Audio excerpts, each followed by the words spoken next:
خدای وایي چې د چا په لاس کې وي د ملک فیصلې په قرآن کول او نیکي دا فاسقان دي، ظالمان دي، کافران. اوس ابیله خبره ده چې د امام ابو حنیفه مذهب دا دی چې طلاق په غصه کې کیږي. باید سړی راشي جی په ځان پوه نه شوم او سخت غصه کې وم، ښځې ته مې وویل چې یو دوه درې ما لاړې بیړه دې راکړه. ویل ولې چې مال بغیر د غصې نه څوک ښځه پرېږدي چې غصه شوی نه ورته تاسو به ښځه پرېږدئ؟ خو غصه شي نو طلاق والا ورکړي که نه، څه چلو شي نو طلاق والا ورکړي که نه. یوه دویمه خبره دا ده چې که بې اختیار او بې ارادې د د خولې نه ووته چې یو دوه درې، نو دا ښځه به مغلظه شي او مغلظه دې ته وایي چې دا به تر هغې پورې تا ته نه روا کېږي چې تر څو یې بل مېړه نه یې کړی او هغه بیا طلاقه کړي نه او بیا تا نکاح کړي. یا د عام پښتنو دستور دی مړه که زه درالم نو ښځه به په درې کاڼي طلاقه ساتم، داسې وایي که نه وایي؟ او ورشي چې ورشي نو ښځه یې په درې کاڼي طلاقه شي.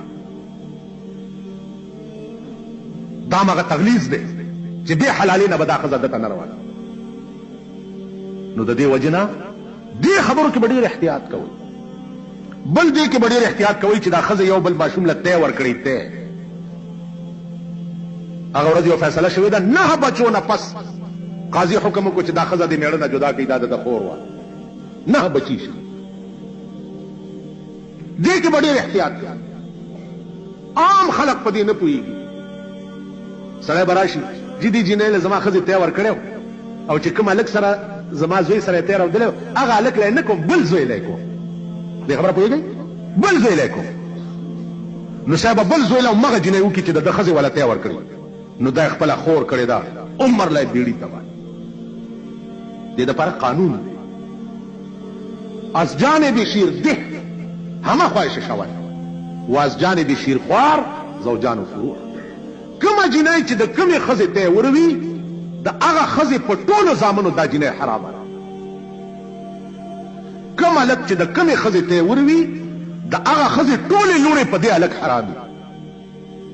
دې کې به ډېر احتیاط کوه. دا مسله ګوره هر ملا نه د تپوس دم نه